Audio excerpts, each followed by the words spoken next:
مسلم کے اندر حدیث ہے، سیدہ اسماء رضی اللہ تعالیٰ عنہ فرماتی ہیں کہ سیدہ عائشہ رضی اللہ تعالیٰ عنہ کے پاس نبی پاک علیہ السلام کا ایک مبارک جبہ تھا. فرماتی ہے حضرت عائشہ کے وصال کے بعد وہ جبہ ہمارے پاس آ گیا. وہ جبہ جو حضور اپنے زیب تن فرمایا کرتے تھے، وہ جبہ جو حضور کے جسم اقدس بدن اطہر سے مس ہو گیا، اس جبے کی برکات اور اس سے صحابہ کے تبرکات کا یہ عالم تھا. فرماتی ہے کہ نحن نغسلھا، وہ جبہ جو میں نے نبی کے جسم سے لگا تھا، ہم اس جبہ کو پانی میں ڈبوتی تھی.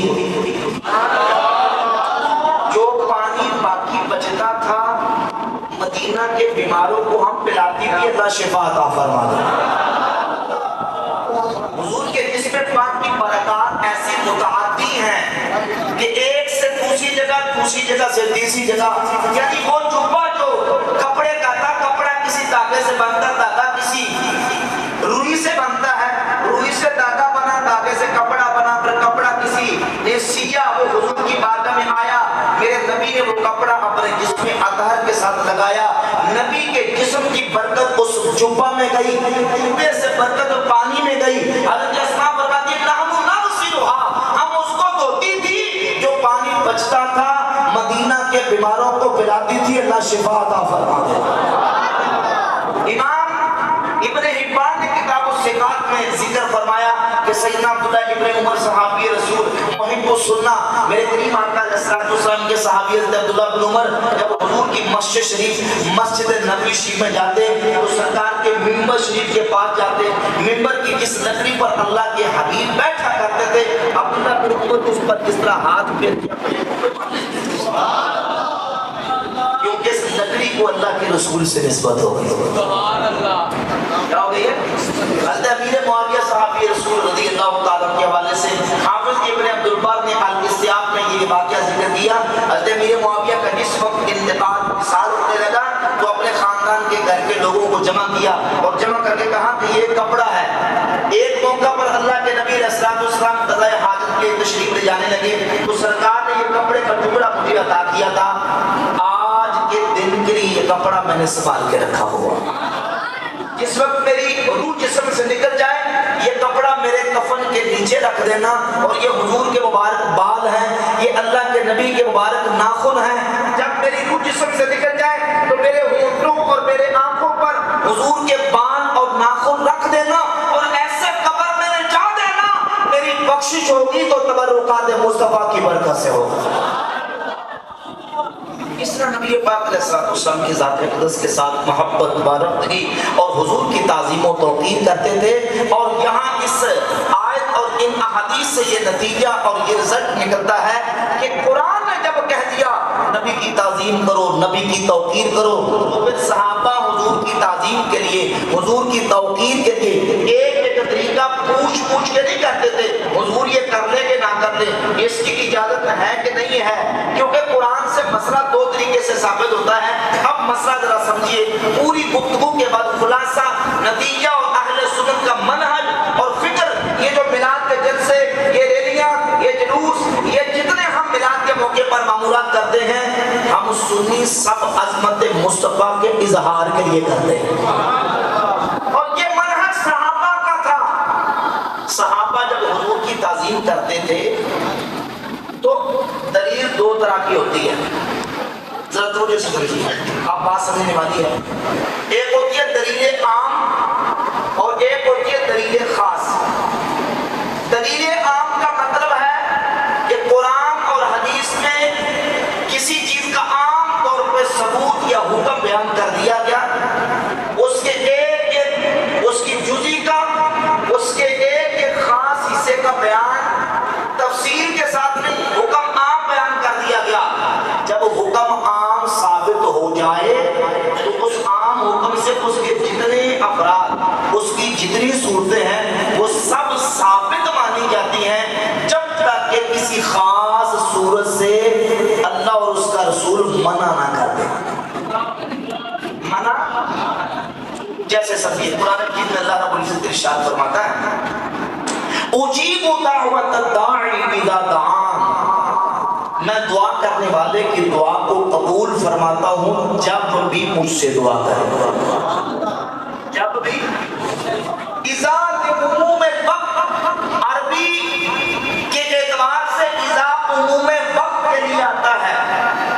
بلاغت کی کتابیں اٹھا کر دیکھیں، اذا عموم الوقت، اذا عموم وقت کے لیے آتا ہے۔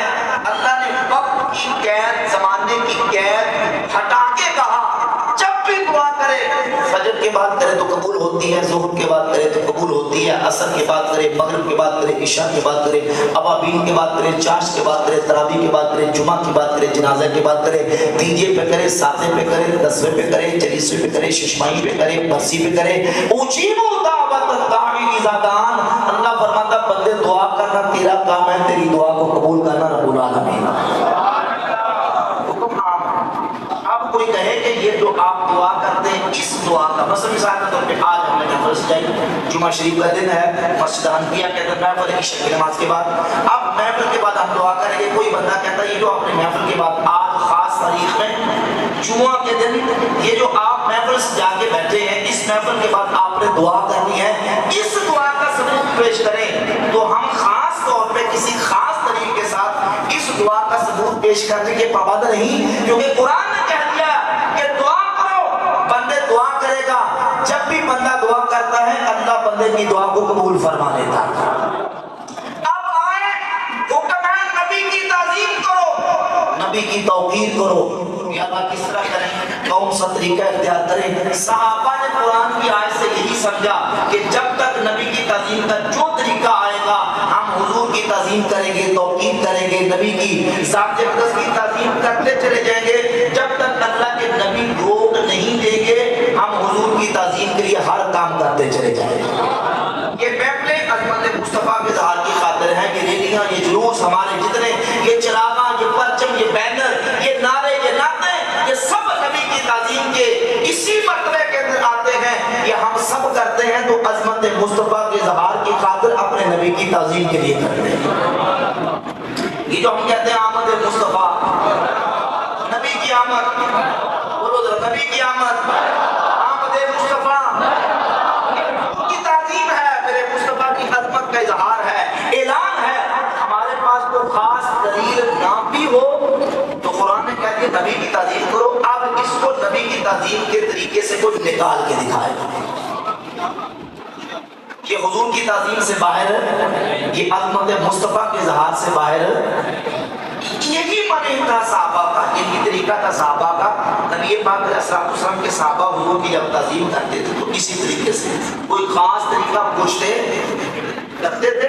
ہاں کوئی کام ایسا عمل جسے اللہ کے رسول نے روکنا ہوتا حضور روک دیتے۔ مثال کے طور پہ سنن ابن ماجہ کے اندر 1853 نمبر حدیث ہے، 1853 نمبر حدیث ہے۔ نبی پاک علیہ السلام کے بہت بڑے جلیل القدر صحابی سیدنا معاذ ابن جبل رضی اللہ تعالیٰ عنہ، تو جو کیجئے ملک شام سے واپس آئے تو کافی دن سرکار کی بات اقدس سے جدا رہے۔ نبی پاک علیہ السلام کا رخ زیبا جلوہ بدوحا دیکھا، آ کے ملاقات کی تو سرکار کا رخ زیبا دیکھ کے دل بے قرار ہوا۔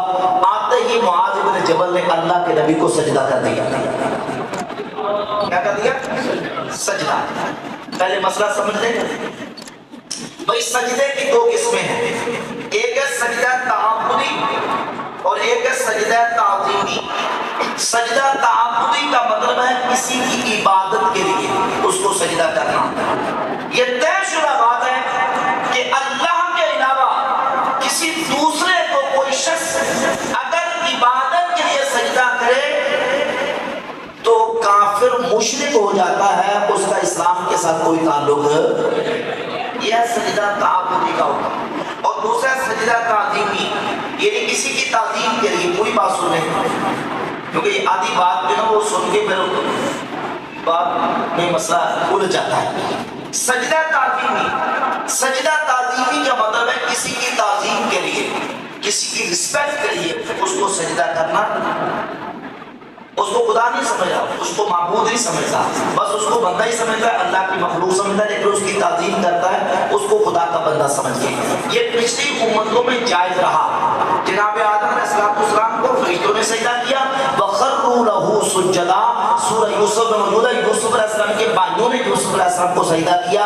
یہ پہلی امتوں میں جائز تھا، لیکن جب حضور کی شریعت کی بات آئی تو سرکار کے منع کرنے سے پہلے تک حضرت معاذ ابن جبل نے حضور کو سجدہ کیا. اسی موقع پر اللہ کے نبی نے فرمایا معاذ یہ کیا ہے؟ کہ حضور ملک شام سے آیا ہوں، وہاں کے لوگ اپنے مذہبی پیشواؤں کو سجدہ کرتے تھے، تو میں نے کہا کہ آپ زیادہ حق رکھتے ہیں کہ آپ کو سجدہ کیا جائے. تو نبی پاک علیہ السلام نے فرمایا معاذ اگر میں حکم دیتا کہ اللہ کے علاوہ کسی دوسرے کو سجدہ کیا جائے تو میں عورت کو حکم دیتا وہ اپنے شوہر کو سجدہ کرے. یعنی ہماری شریعت میں اللہ کے علاوہ کسی دوسرے کو سجدہ جائز، سجدہ جائز. اب ناجائز ہو گیا. اب کیا ہو گیا؟ کب ناجائز ہوا؟ جب حضور نے روک دیا، منع کر دیا. جب تک روکا نہیں تھا، منع نہیں کیا تھا، تو صحابہ نے حضور کی تعظیم کے لیے سرکار کو سجدہ بھی کیا. تو کیا کیوں؟ اس لیے کہ قرآن کہتا نبی کی تعظیم کرو، نبی کی توحید کرو. وہ تعظیم کے لیے تھا، توحید کے لیے تھا، عبادت کے لیے نہیں تھا. لیکن جب روک دیا تو اب جائز. نہ کسی قبر کو سجدہ جائز ہے، کسی قبر کو کریں تو حرام ہے، اپنے پیر و مرشد کو کریں تو حرام ہے، استاد کو کریں تو حرام ہے، والدین کو سجدہ کریں تو حرام ہے. بلکہ ہمارا تو عقیدہ یہ ہے کہ اگر کوئی شخص نبی کریم علیہ السلام کے روزہ اطہر کو بھی تعظیم کے لیے سجدہ کرے، حضور کی قبر پر انوار کو بھی سجدہ کرے تو جائز. کیوں؟ اس لیے کہ سرکار نے منع کر. امام اہل سنت پشت ہے عشق رسالت، جنہوں نے اہل ایمان کے دلوں میں عشق مصطفیٰ کی شمع کو روشن کیا. امام نے جب حضور کا روضہ اطہر دیکھا تو دل بے قرار ہو گیا. دل چاہتا تھا کہ روضہ اقدس کو سجدہ کر دو. کیا کر دو؟ دل رک گیا ہے. کیوں کیا ہے؟ شریعت کی مجبوری ہے. امام فرماتے ہیں پیش نظر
شریعت مصطفیٰ کا پاس بھی ہے. فرماتے ہیں کہ پیش نظر وہ نوبہار، سجدے کو ہے دل بے قرار، روکیے سر کو روکیے، ہاں یہی تو امتحان ہے. یہاں پتہ چلے گا دل کی مانتے ہو یا نبی کی شریعت کی مانتے ہو.